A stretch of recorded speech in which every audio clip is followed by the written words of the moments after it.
freedom is the right to tell what they do not want to hear. CNN, MSNBC, Fox News. Tired of the same repetitive government narratives? Then wave goodbye to the distractions and rhetoric of corporate media. For this is Anti-Media Radio.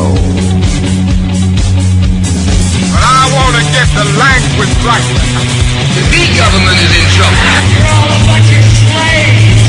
Bunch of slaves! What we need in the United States is not violence and lawlessness, but is love and wisdom and compassion toward one another. What's your definition of media? And now, here's your host, S.M. Gibson.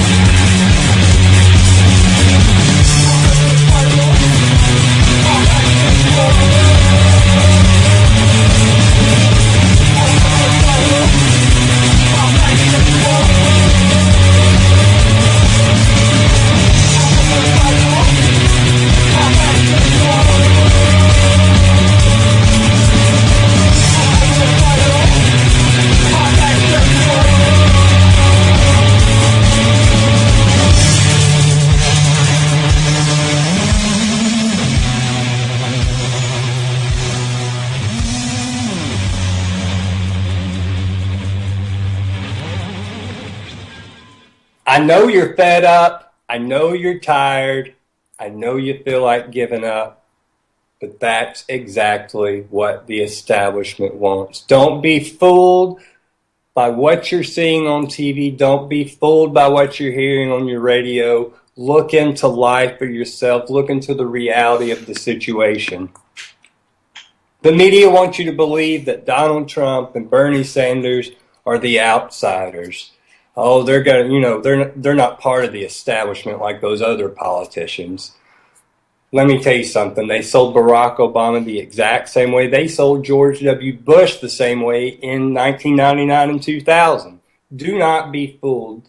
They're part of the establishment like everybody else. It is January the 26th, 2016. My name is S.M. Gibson, and you are listening to Anti-Media Radio. Joined in studio with me tonight is Mr. Kevin Knight. Kevin, how are you doing? Hey, man, doing great. Great to be here with you. And our producer, as always, Mr. Shannon Madden. Shannon. Good evening, Mr. Gibson. How are you? I'm not going to complain. We have breaking news right now. Ammon Bundy has been arrested by the FBI at a traffic stop. Reports claim shots were fired, but it's not clear which side shot first. We're getting numbers all across the board right now, up to 8 detained, 1 person dead, several people shot. We have reports of 2 people shot, 4 people detained, along with Ammon Bundy. We don't know all of the numbers and all of the statistics just yet. We're still getting the news of this coming in. So that ends that little.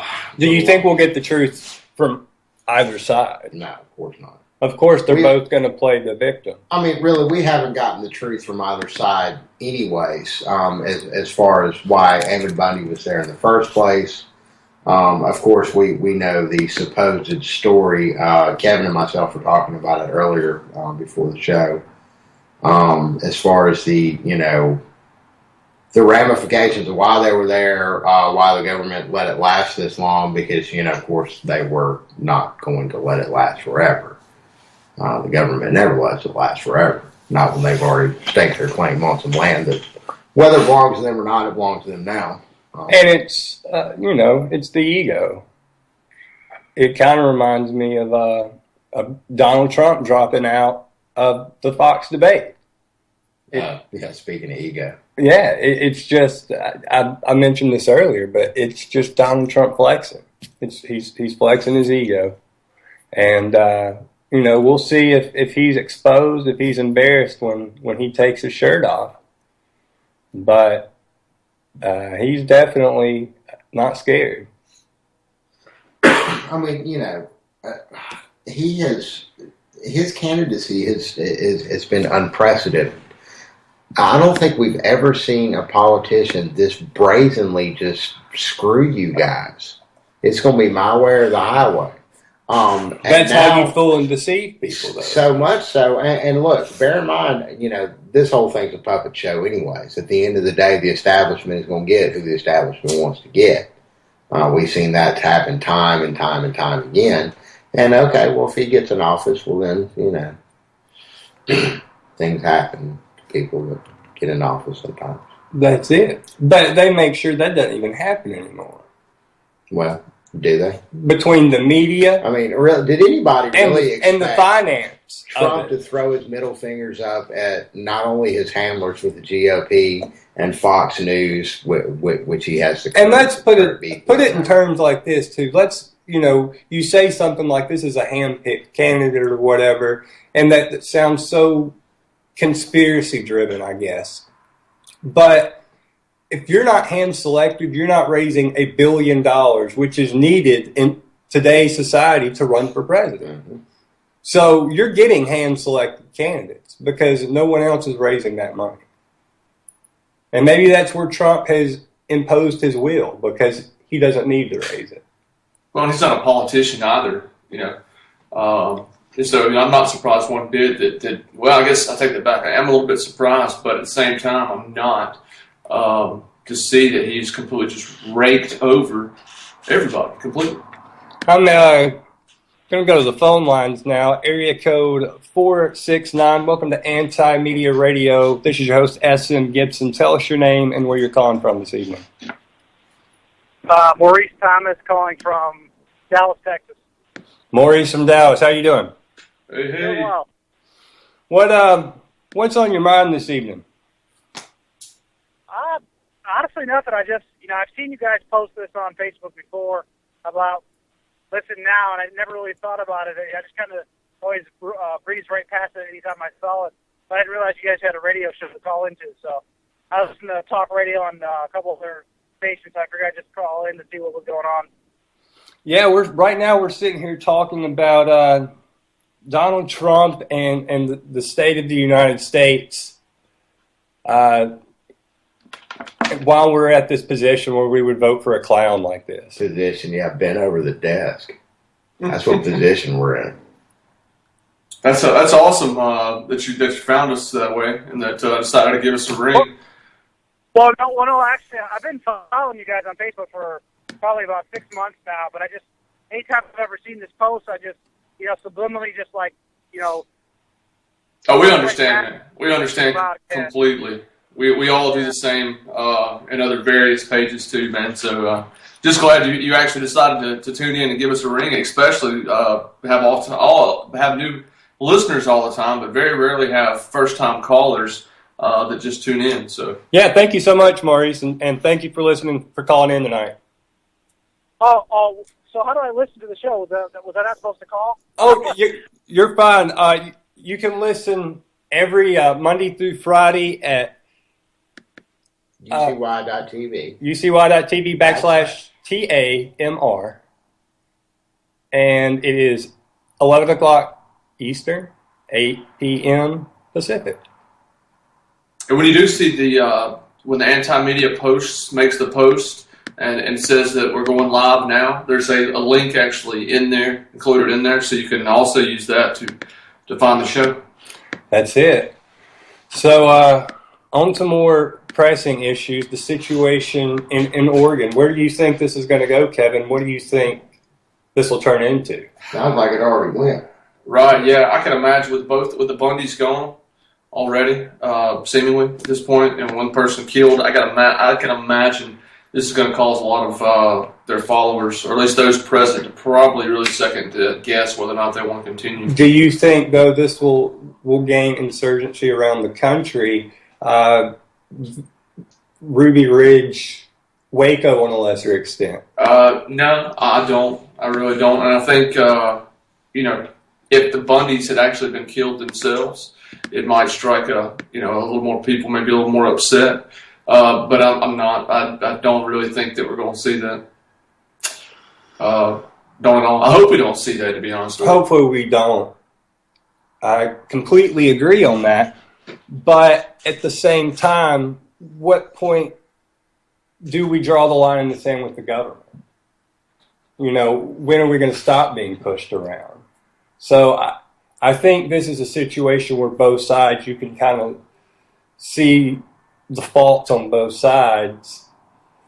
But I think that at least the Bundys, what they're doing in Oregon, I'm not necessarily opposed to. Right, and I've had to be careful about that too, because I've got issues. There's not a movement or a protest that I can't find.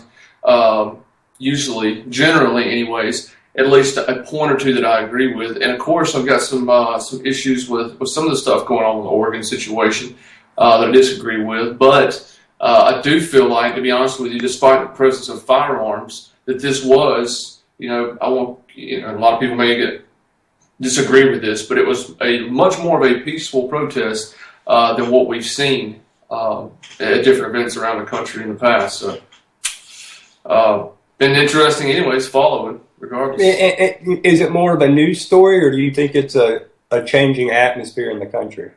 Probably a little bit of both. We saw the same thing in Arizona when it first got kicked off.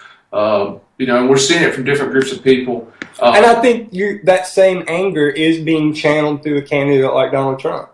I would not disagree with that. Not a bit at all. I think that's their way to rage out at what they believe is this. They think they're raging out at the system by supporting somebody like Donald Trump, and they're not thinking through their actions. They're just, going in with guns blazing. I think, and I think a lot of people are just desperate at this point. A lot of people are mad, and a lot of people are desperate, but they're still making the same key mistake that voters and citizens that are not voters always make, and that's that people are hoping. They're putting their hope, they're putting their trust into a politician and hoping that suddenly he's going to turn their lives around and take this weight off their shoulders. And I'll be honest with you, I don't see that happening with any candidate that we have up there. And that's probably going to be what we're looking at in the next foreseeable future forever. I don't see that changing. No, and it seems to be the way it's always been. Because even when somebody like myself, who was a big Ron Paul guy, I don't believe that Ron Paul was the end-all, be-all savior either. No, and a lot of us didn't, but I'm sure a lot of us did. Although when there was a time where I did think that I got caught up in it, and I won't say the same hope that a lot of others did for Obama, but I can see the same hope behind Ron Paul, to be honest with you. I agree with that. I'm going to phone lines once again, area code 316. Thank you for calling Anti-Media Radio tonight. This is your host, S.M. Gibson. Tell us your name and where you're calling from. Hello, am I on the radio? Yes. Yes, sir. Hi, my name is Shener. I'm calling from Holland. How are you doing? The Netherlands. Oh, yeah. Good. Great. What time is it there? What time is it? Yeah, what time is it there? 5 o'clock in the morning. I'm on coke and smoking weed. Okay. Waking bacon blast, huh? 5 a.m. Yeah, man. Yeah, so can I say anything about the Zionist Jews there? A message to CIA? Sure. Yeah, what do you want to say? So I just want to tell them that their end is near, and we will take over this planet. This capitalism, their capitalism will fail. Wait. Who's going to take over the planet? We will make new system. We will leave this planet soon as we can. So, yeah, please ask. So I'm like Wikipedia right now. Wait, who's going to take over the planet? So the people, the 99% of poor people of the planet will take over the planet from the rich ones. Okay. Do you know what I mean? Okay. And this capitalism will fail. So what do you see capitalism being replaced with? There is a new system where there is no leaders. There is no money on that system. everybody is doing something to develop the humanity to another level, like I mean the hidden technology, like anti-gravity, free energy, everything is possible. You know, this technology can make us not to be, you know, controlled by some governments or politics or Jews or things like that.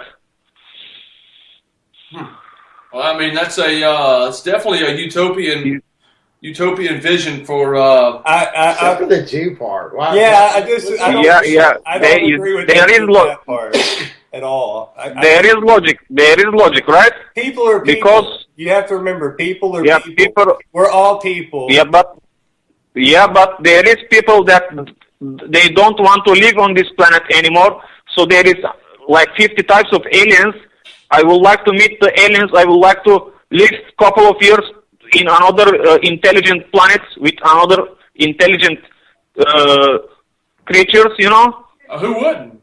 I mean, we were just all having the same discussion right before you called, ironically. Ironically, maybe he should find... Right, we lost the call. Man, his own intelligent caller. That was like the best call we've had all year long. Well, okay, it is January. Like the best call we've had like in a year, and easily. Yeah. Hands down.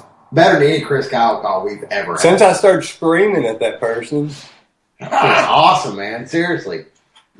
Problem is, though, that here in America, we can't do cocaine. Cocaine is illegal. Why is cocaine illegal? Why don't we just do a whole show about that? Cocaine? About that guy doing blow and at 5 o'clock in the morning and being drunk? I mean, what else are you going to do, blow? He was... Really?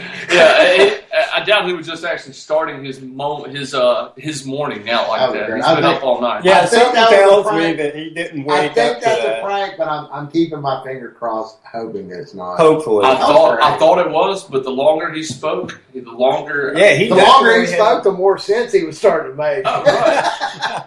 Except for the Jew part. Yeah. I don't get to that. throw the Jew part out there. I love my Jewish brothers and sisters. Yeah, what's up with that? What's up with like people being so like, don't judge this person, don't judge that. Oh, but those stinking Jews. Like, who does that? Like, why do people get into that division of things?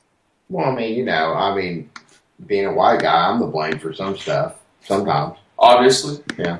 I don't understand it myself. Well, Area code 717. Thank you for calling Anti-Media Radio tonight. This is your host, S.M. Gibson. Tell us your name and where you're calling from. My name is Nick. I'm calling from Philadelphia. Nick from Philadelphia. How you doing? Good. How are you guys? Can't complain, sir. Good, man, good. So, what's on your mind this evening? I had a question for you guys. What you really thought about, because I know we talk about Donald Trump a lot, we talk about Hillary Clinton and Bernie Sanders, but what really is your guys' opinion of Ted Cruz? Because I honestly, man, looking at this next election, honestly, I'd prefer not to vote, but like at the same time, I feel like I have to. And I mean, he's the only other guy that has any other chance of winning. I really never hear anything about him from anybody. Here's my personal take on Ted Cruz, and then I'll throw it to Shane and Kevin here. But to me, Ted Cruz acting like he's against the NSA while turning around and saying that Ed Snowden should be tried for treason and brought back over to this country. I don't think those two things correlate at all, especially saying Snowden should be tried for treason. And I think it's very odd, too, that when his wife had her bio written, that it was written out as, she's Miss Susie Homemaker, she likes debate, blah, blah, blah. It never was mentioned in there that she was a Goldman Sachs executive for years and years and years, and they actually even took money from Goldman Sachs while she was working there. And those connections don't seem very trustworthy. Well, for starters, and second off, I mean, it's Ted Cruz. Have you ever actually listened to the guy talk? He's a used car salesman. You don't get behind that? Oh, Come on, man, really? He's wanting to bomb anything that's not nailed down. No, but the way that I look at it is, and of course, like every election, you look for the lesser of all the evils. That's exactly what I was. I didn't mean to interrupt you there, bro. That was exactly what I was going to say. Go ahead. But he is definitely, in my opinion, the lesser of. See, I don't think he is. I think he's a psychopath, just like the rest of them. Yeah. Well, obviously he's a psycho. I think they're all psychopaths. But have you seen the video that got released this past week of him when he was 18 years old? And oh God, it's so good. It's great. It's hilarious. And he's talking about how he wants to be in porno when he gets older. Oh, no, come on. Kind of joking. I didn't see that one. A little heavy-handed. Come on now. He said tit film. Yeah, teen skin flick. Yeah. But I mean, who didn't want to be in a porno when they were 18 years old? But I brought the same point up. See, here's the thing, though. That's okay. That's not really the problem, though. So he kind of like laughs that off like it's a joke, and then he gets kind of serious. He's like, "No, world domination and power. That's what I'm going for. Money, rule the world, that kind of thing." But I mean, when I was 18, I was spouting the same shit. But we all grew up. We don't believe in that shit now. Here's the thing: you don't believe in Santa Claus anymore, and you're not running to run the world. Yeah. I mean, that's true, but I mean, if I was old enough to run the world, they could pull all sorts of shit on me. You know what I mean? I got in a fight with when I was a kid. I got in a fight with 2 black kids in my school. Oh, I was calling them all sorts. A racist. I was calling them all sorts of racist shit. You know what I mean? They could pull up my MySpace from that time period and be like, "Oh, he's a racist." Oh, you know what I mean? We all get hung for everything that we've ever done. If we were. Well, if you don't behave yourself, trust me, your MySpace, that old MySpace, will be on CNN at some point in time. Oh, and it will be, but you guys will be on the radio saying, "Oh, fuck that psychopath! He's a racist. He's a piece of." Yeah, we're gonna take you down. We're definitely taking you down. But no, man, I agree with you. For the people that are voting, Ted Cruz would get my vote if I was a voting man before Donald Trump would. But I definitely think you'd have to have a gun to my head for either one. Oh, no, I'd say the only good thing that Donald Trump ever did for this country, and I guess I'll leave it at this: the only good thing he ever did was he put Jeb Bush the hell down. He put him way down, and now at least another Bush doesn't have a chance, and that's the only thing that's good about him. Fine point. Yeah, I don't disagree with that.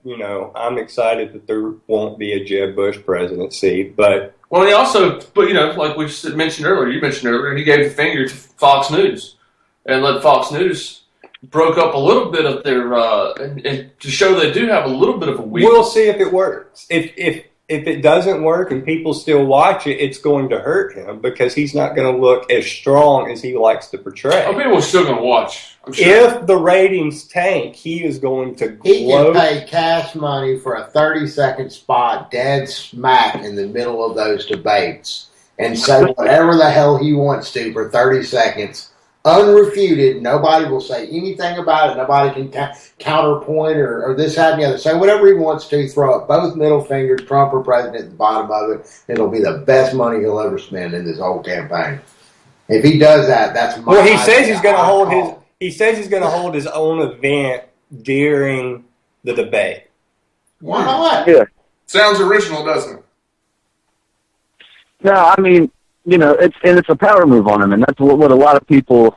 That's what I feel like. A lot of people. That's why he has so much support right now. Is because he's a businessman. He portrays himself as this man of power, and he keeps saying, "Oh well, this is what I want. If I don't get it, I'm going to do my own thing." I'll give him this though. This is rolling the dice because this could blow up in his face.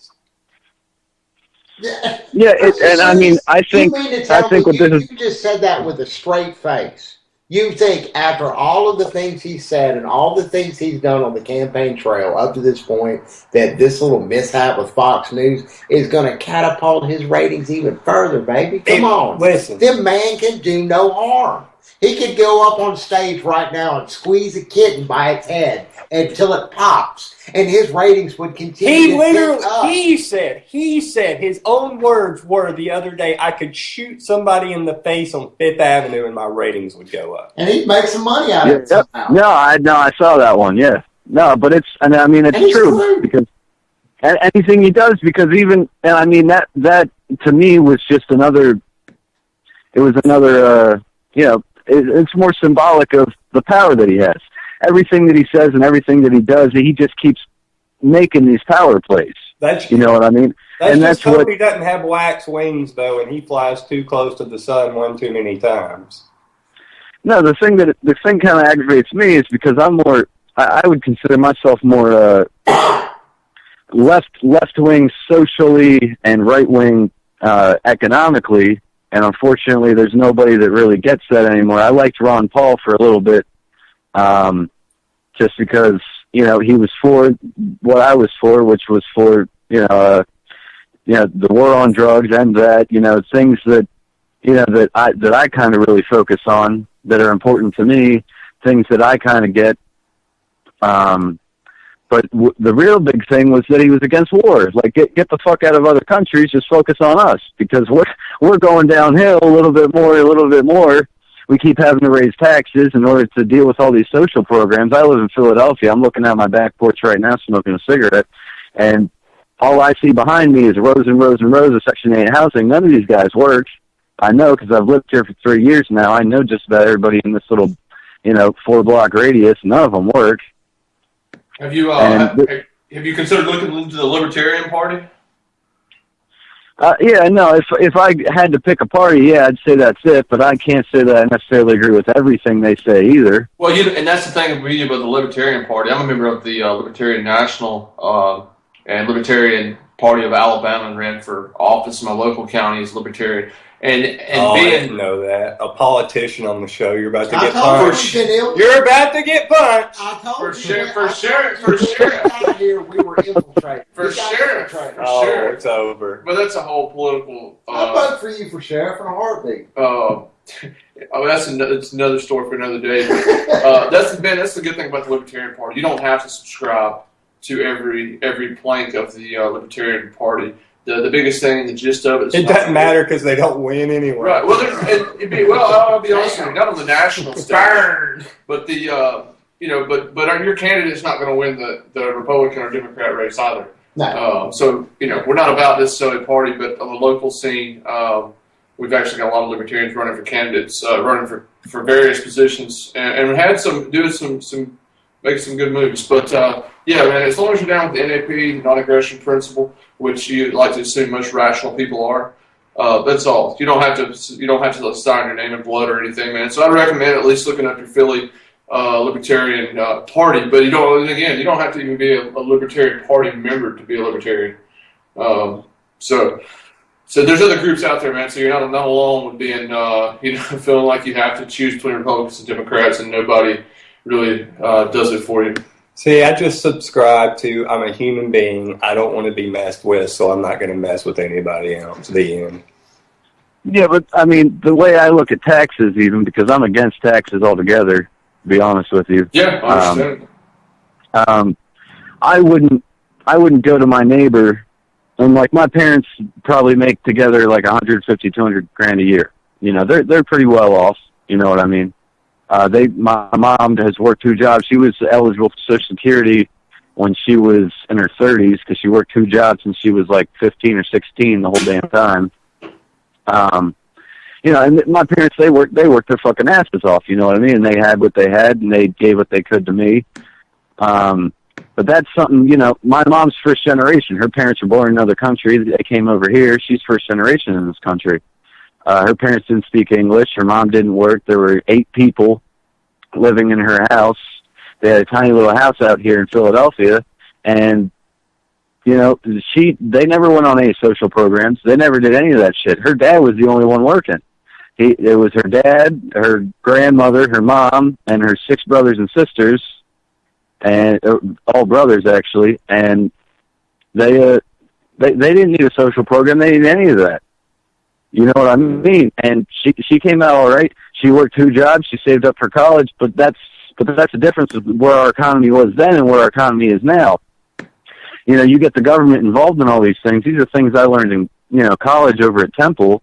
I used to talk to my economics professors, and what they would say is anytime the government gets involved, like they did with the student loans back in. What was it, like late 80s or so? And when they first got involved with the student loans, That's what started driving up the college prices. It's because, and especially now, it's only going to get worse, because if you know that people can get the money, even if they don't have the money, because nobody in their right fucking mind, no even middle class person has $20,000 a year to shell out for Temple University. Okay, which is what like the yearly tuition is now. And if you have a 4-year degree, nobody has that money to just shell out. So and I mean, you look at even better schools than that. Temple tries to keep their tuition low because they're trying to appeal to the area that they live in, but the tuition wouldn't be nearly as high if they didn't know that, oh, well, you can go get a loan from the government. So they know that their campus is going to be filled. Their classes are going to be filled regardless. So the more that you get the government involved, the higher the prices are going to get, the higher the taxes are going to get. It's a never-ending fucking process. Well, thankfully, the quality of education has gone up too, right? Oh, wait a minute, that didn't happen. Well, and caller, it's good that, if we had more people that recognize that, and instead of blaming it on a private industry for making the costs going up, because a lot of these schools are private, these colleges. No, that's just one example of the economics of it. Oh, right. And that's what I think, the problem with Bernie Sanders is he wants to hand over more power to the government. That's it. Oh, yeah, no, if you make, what is it? If you make collectively, you and your partner make $200,000 a year, then he's going to take 44% of your income? And that's not even the payroll tax. That's just the federal income tax. That's not even including the payroll tax. That's bonkers. That's a lot. If that's the case, we might as well move to Ireland. But who the hell wants to work, and actually do well when you're giving away almost half of your fucking income to the government? Who the fuck wants to do it? That's insane. That's insane. And people are just, oh yeah, let's do that. Let's do that. Well, yeah, that's because he has trust me, on these college campuses, never before have these kids voted, never before have they wanted to vote or even thought about it, but they're going to vote for Bernie Sanders. I almost guarantee it he's going to win this next election because he's got the youth, because he's touting around free college. I won't tell you something. I think when Iowa happens, we'll see it, but I think Rand Paul has a lot more youth than people project. Are you serious? I do think there's a lot of youth people that support Rand Paul. Man. Oh, I didn't say he wasn't. Didn't say he wasn't. I just think he'll have more support than people believe. Okay.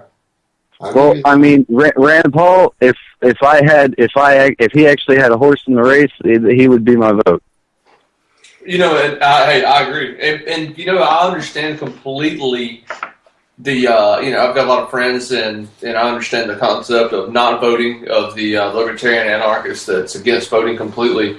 And I understand all the reasons, and I can definitely agree with some of those reasons. But when it comes down to it, if you mentioned taxes, if your local city decided that they were fixing to push a big new sales tax, would you feel like that you were, and this is all the argument for a lot of the non-voters, is they will not vote, absolutely not, under no circumstances. I'd go vote for that. Right? Who would not? I mean, I really feel like if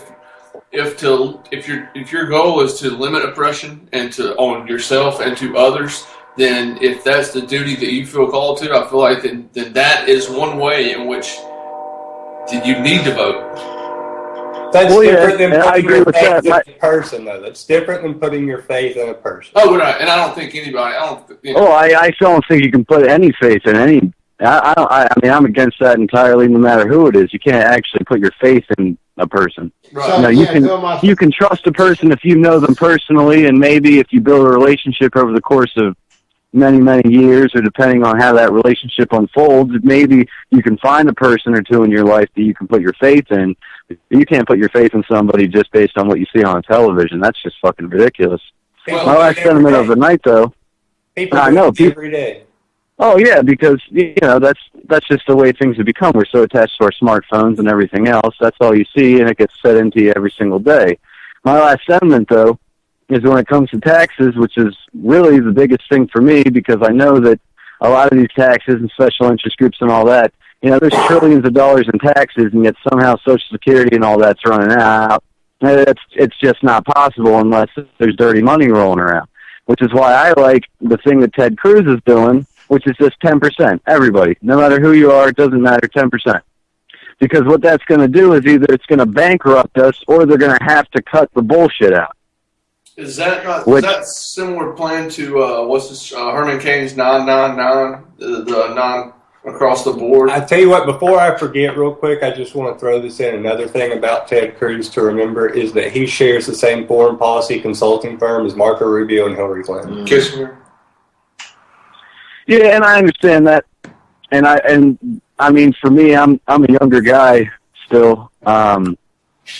And maybe, around the same age you guys. I don't know how old you are. But the big thing for me and for my future children, it really just comes down to if taxes are low and a free economy, business is going to be booming, man. And that's my big thing. They can try to do whatever they want in the government, but if they don't have the money to do it, then they're fucked. I know on a radio station or whatever, but they're screwed. And if they don't have the revenue to do it, and if he stays true to his word, maybe he won't. Maybe he says, 10% across the board, and he never does it. But that's something to me, and it's the same thing with Donald Trump, and it's really the only reason why whoever the Republican nominee is, I'm going to vote for him, because their tax plans, if they don't have the money, it's the same thing with the war on drugs. If you legalize all the drugs, you're taking away the revenue from the drug dealers. Without money, you can't operate a corrupt system.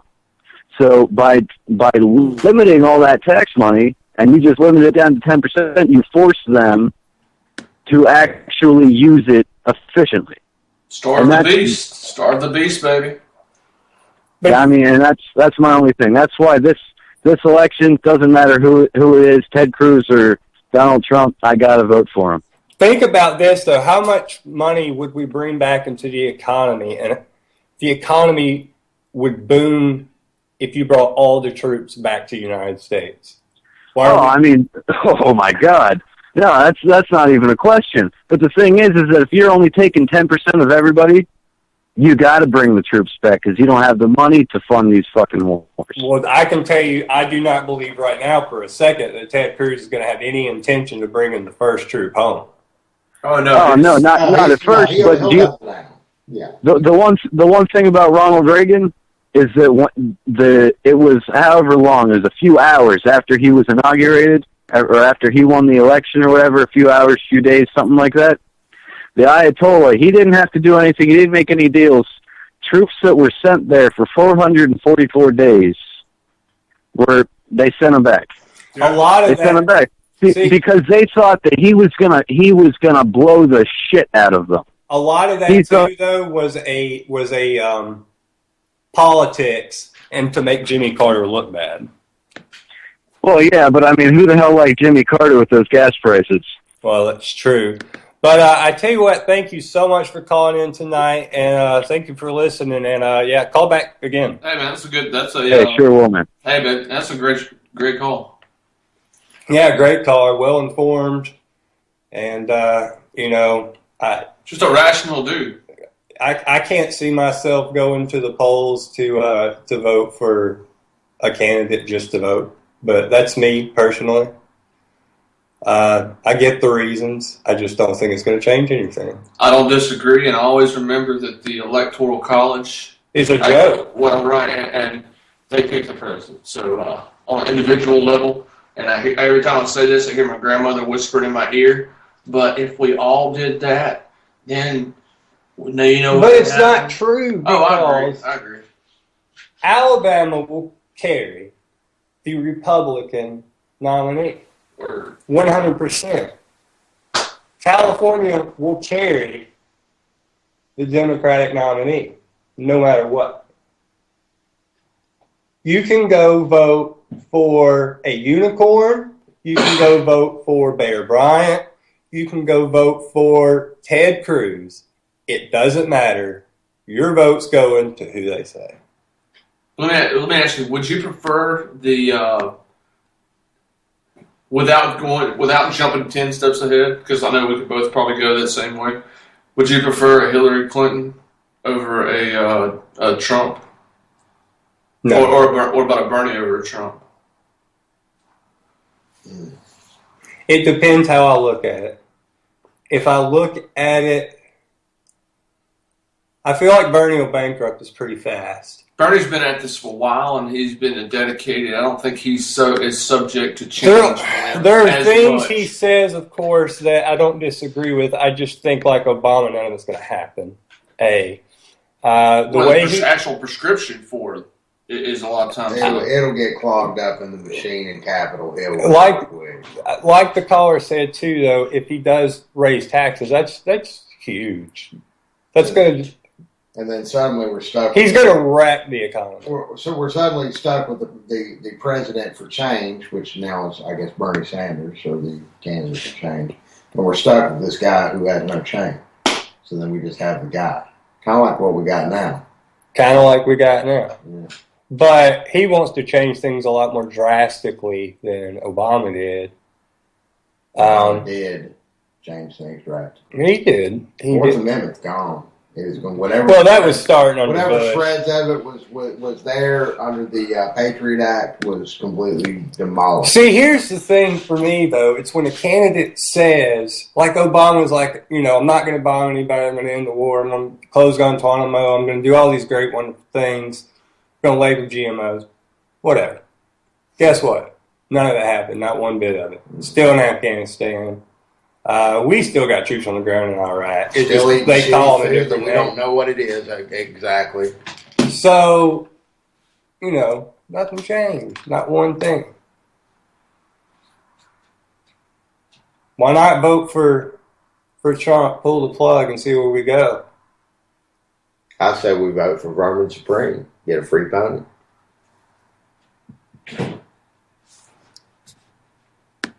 You're right, Gary Johnson. Area code 205. Thank you for calling Anti-Media Radio tonight. This is your host, S.M. Gibson. Tell us your name and where you're calling from tonight. Hey, I'm Joshua. I'm from McCalla. How y'all doing? Doing good, Joshua. Hey, this is my homeboy here. This is my buddy Josh. What's going on, Kevin? How you doing, brother? Hey, man. Good. You doing all right, brother? Doing good. Listen, I listened to the last caller, just a couple things to touch on that he said. I'd have to say I definitely disagree with the flat tax and a few things that y'all said about bringing the troops home. As you know, me, Kevin, a member of the military myself, previous member of the military, most troops or members of the military, they volunteer to go overseas because it's unfortunate we get paid so more when you do that. You get paid more to deploy to a foreign country in a tax-free zone. So at Liberty, we choose to go over there and do these things because you make more money. But I think you're missing the point that those bases shouldn't exist to begin with. Much like there's not Chinese troops coming over here to get more money. The troops I don't disagree, but America's really turned into the world's police force, and it's a really sad thing, But I mean, and that goes into the whole, like, if you want to say the military-industrial complex and everything like that. Like, my personal belief after being in Afghanistan is the reason that we're over there is because our insatiable, need for prescription pills here in America. I think they're the largest producer of opiates in the entire world. They produce more poppy flowers than anybody in the entire world. And how does it make you feel to be sent into a war zone for someone else's greed?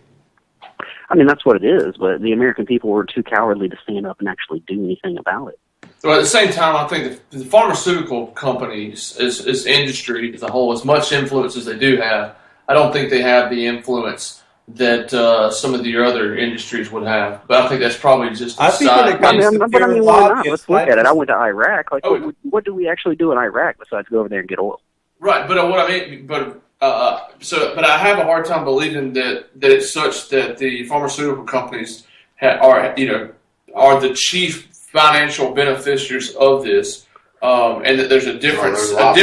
We blew Iraq away for oil. Right. For oil, for money. Oh, I agree, but that's a different industry, so I have a hard time kind of imagining that. Sure, but if you really look at the pharmaceutical companies, that is $1 trillion business. Oh, that's not even yearly. That's quarterly, my man. That's quarterly. Yeah. No, I don't disagree with you. Yeah, Hamid Karzai's brother is really one of the largest drug kingpins in that country, and and I don't think anybody would disagree. I think most of us have seen the pictures and seen some of the video, even Geraldo Rivera over there walking through the poppy fields. And listen, there's a reason that every other commercial on TV today is for somebody else's medicine. Oh, yeah. Oh, definitely. I mean, absolutely. I wouldn't deny that they have a lot of pull, but the plan to destabilize Iraq and Afghanistan, Syria, and all those countries. That 4-star General Wesley Clark talked about that a couple of years ago in his speech about taking out 5 countries in 7 years. Now, obviously, the timetable shifted on that drastically, and the countries, one or two of them, have basically changed. They're not the same, and if new countries have come on. But this has been a long range forecast. But there's a lot of different influences too. Even Israel's got the Greater Israel Project that they're working on to expand. So I think there's a lot of different influence going over there. And right now, America's influence is being challenged for the first time in a long time. At least challenged in a way. We really knew before we got into the war that we couldn't stabilize the region. Look what we did in the 80s. That's how we cut the Achilles heel of Russia, was by sending weapons over there to Afghan civilians so they could just shoot down their helicopters, kill their troops. I mean, that's how they have now so many of our weapons in their hand. And then now what did they do? When the Russians left, they just turned around and picked up their weapons and started using them against us when we came over. I mean, that's how we actually collapsed the Soviet Union, with Afghanistan. I think the instability, though, created the desired effect because the United States is okay with there being a dictatorship as long as the dictator does what they want. As long as it's their puppet. That's it, exactly. It's like Gaddafi's out now because he wasn't their puppet. And then you've got Saddam Hussein going over to the euro for oil, and then what's the next thing that happens? Well, 9/11 happened. Well, what does that have to do with Saddam Hussein? Well, nothing, but don't worry about that. We're just going to blow the country away anyway. Ironically, Zbigniew Brzezinski, I know Josh, and I think you've talked about this guy, Mika Brzezinski's father. He's had a lot of powerful influence, and he actually, ironically, says, he's had a lot of thoughts on the Afghan. He was one of the guys that in the famous video landing out there, speaking to all the Mujahideen, telling them that they'll have their mosques and all this stuff back. Lands in a big helicopter, but he was saying, at the time, he was asked later on. Shortly thereafter, when it kind of revelations that we had been funding the Afghans kind of come out and we were celebrating it, and he was asked about Russia and about what he thought about us giving funding the Mujahideen, and he said, "What do you think is worse, or what's best, the fall of Russian communism, or risking it? Is it worth the risk to radicalize a few Muslims to bring down Soviet communism?" Well, we see what happened with that. It's come back to bite us. So I can't really say that bankrupting Russia at the helm of. I think the existence of ISIS provides more opportunity for the United States than it doesn't. We act like, this is a nuisance in the area, but it gives us more reason to be in Iraq. It gives us a reason to stretch into Syria. It really does. And like I've always said, the same people that produce your washing machines, GE, they're the same people that produce bombs for our aircraft for the American military. Those are and they always have. You have a washing machine because it was some abandoned war technology that ended up just being useful in the household. People don't realize that, though. They just think, nice, cute GE because they run a good PR campaign. Well, they don't, because we're spoon-fed by the media. I mean, I saw a meme on Facebook the other day. It's like, there's 2,000 media outlets that are run by 11 companies and have, 142 executives at the helm? But it's all the same people that own it. Very well-paid executives, I might add. And all our information is filtered through that. That's it. That's all you get. There's no free-thinking American society anymore. No, I mean, you can say conspiracy all you want. I know. Whatever. I'm obviously making fun of that idea. I mean, it goes on. I know. Me and you talk about it all the time, brother. But I mean, it just really is American. It's really sad in our society the way our education's gone. I mean, as a veteran now being in college, it's absolutely ridiculous. I mean, I'm on my senior year of a 4-year degree. Yeah, and there's absolutely. They do. Part about it. I mean, it's like everybody's taking a step back and they consider themselves the minority. But we hear this conversation happening so often, everywhere, and everybody always looks. But it's all hush hush. Yeah, anybody because I don't want anybody to hear what I've got to really say, what I've really got to say about it, instead of the water cooler information about what was on TV last night, and that Trump's really saying things that people want to hear. Who fervently supports a candidate? I've met some Bernie people. I have met some Bernie people. I've got some people that are feeling the burn on my Facebook wall. Sure, and it goes back to like y'all were talking about with the last caller. It's sad fact in America that we have to choose between the lesser of two evils in all the candidates. Yeah, herpes or gonorrhea. You're getting sick either way. That's it. That's all it is. And like I was going back to say, I'm in college now, and they sit here and they teach you and brainwash you over and over and over. You do the same thing over and over. You just sign up for a new course, a new book, but it's the same bullshit that they're feeding you, spoon-feeding you the whole time through it. And you know what? You can't get a job unless you go get in debt so you can get that job to pay off your debt. Well, I'll tell you right now, as a veteran, I'm using your tax dollars to go to college. I don't pay for a penny of college. I don't pay for any of my books. As a matter of fact, I get my housing for allowance, books, all that stuff, yada, yada, yada. But I tell you, my degree is absolutely useless and meaningless. It means nothing, and I can't use it once I get out of college. And it's sad. And I'm using your tax dollars to do absolutely nothing. And I know how I felt. I went to University of Alabama for a very, very short period of time. And it, to me, was just a scam. It's like, we're not here to be educated. We're here to go through the motions and give over some money.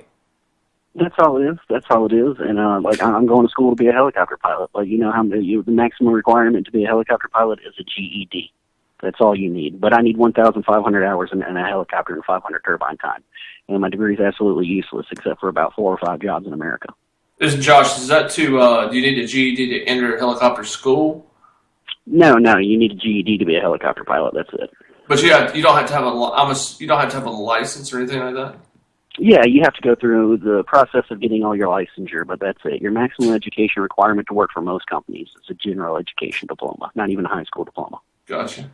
Well, Josh, so I'm wasting all of your tax dollars to go to college to do absolutely nothing. Well, you're not the only one, bro. I appreciate your candor. Hey, Josh, it's good talking to you, man. I know that. All right, guys, y'all have a great night, man. Good listening to the show. You too. Have a good evening. Area code 513. Thank you for calling Anti-Media Radio. This is your host, S.M. Gibson. Tell us your name and where you're calling from tonight.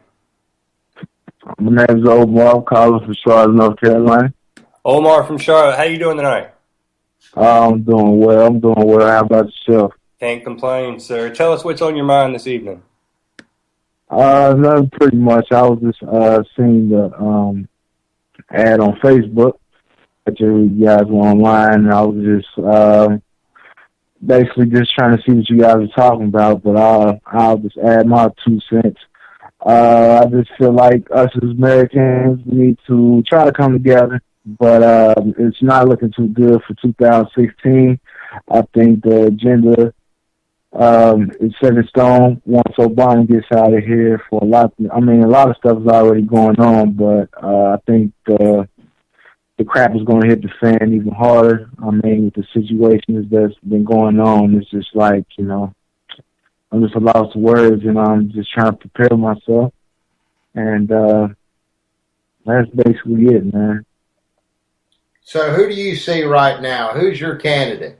If you've got to see your candidate on the stage and see them shine, who are you pulling for this election cycle? I will go with neither. Whoever, nobody. That's what everybody is saying. I was just discussing this with the last caller.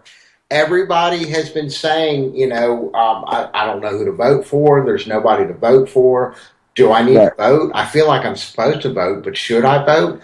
Absolutely not. It is your right as a citizen of the United States of America not to vote. And quite a few people have been exercising that right quite a bit at local, state, and federal elections. And here's the irony, though. The less people vote, that helps those in power stay elected. That's right. In a very small small minority. And we're talking about mainly the top, 10%. Yeah. Somewhere in that neighborhood. That's pretty much who's running things right now. Exactly. And there's a lot of other simple-minded folk that are running after the first, ball in traffic. They can see, oh, this guy's got free college. Oh, this guy hates everybody and wants to build a wall. Oh, this lady right here wants to bomb everybody and, pretty much keep things the way they are. Right. Yep. Yeah, it's already set in stone. Whoever, the president that want to be president, that's what's going to win anyway. So it seems like, no matter what, Democrat or Republican, they're all puppets to me, if you ask me. So, the agenda's already been set, and it's like, it's a lose-lose situation with us. That's just my honest opinion. Man, I tell you what, thanks so much for the call tonight, Omar. Spot on. Completely agree with you on... no problem. Yes, sir. You have a good evening. Go Panthers. You too. Yes, sir. Yes, sir. Hey, call us back on Thursday. All right. Yeah, great call right there. Definitely. And I didn't mean to go Panthers saying I hate Cam Newton. But hey, I like Cam. Cam's good for the game right now. He wasn't great for he wasn't like great the dad for State in Alabama the for a minute, but we'll talk about Whatever. that now. I'm not even going to get into that. But there you go. So, Kevin, what do you think? Do you think that elections are so bought and paid for? Because I know you talk more along the lines of voting. Do you think it's already just predetermined? Look at the situation with Mitt Romney last time. We've had this conversation.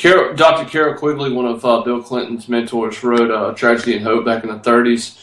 And he hung out with a lot of the groups that are now holding power and still hold power. And he actually discussed the same idea that this would be the way that the future federal government would be going, that it didn't matter left or right, that we'd basically be following along the same big government trail. And so in that aspect, yeah, it's definitely set in stone, and we're just arguing. It's like people say the New World Order. There's a lot of different opinions about what the New World Order is, and every different organization has their view and wants their piece of the pie. So, it's a struggle against a system that we want to say is completely scripted, but, the individual, I want to say, is powerless. It really is. And I think if anything is to be made any difference in our lives individually, it's on a local level, if anything. But I do feel like that if your game and your talk is that you want to defend liberty, I think that you do have you do have a duty to actually go to the polls and vote, at least on things on a local level, if nothing more. See, I don't disagree about the local level voting. I think those elections too can be rigged, but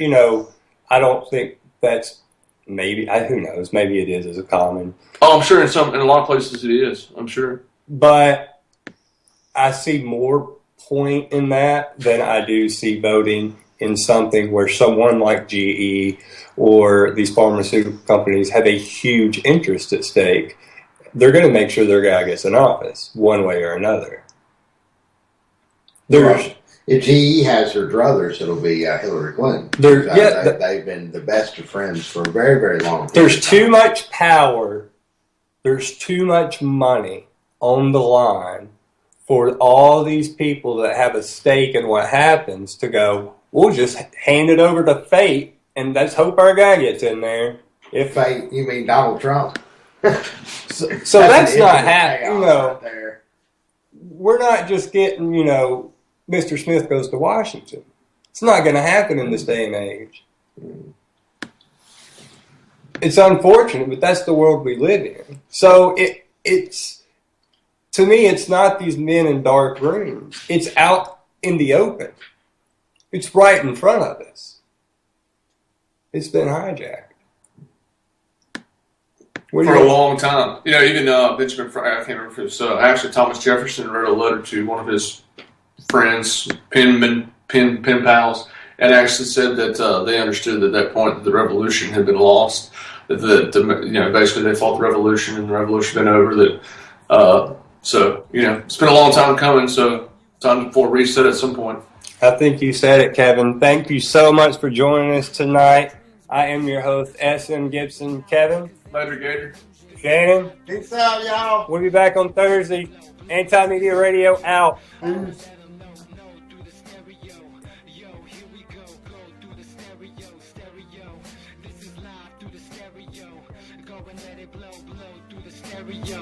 I'ma let them know through the stereo.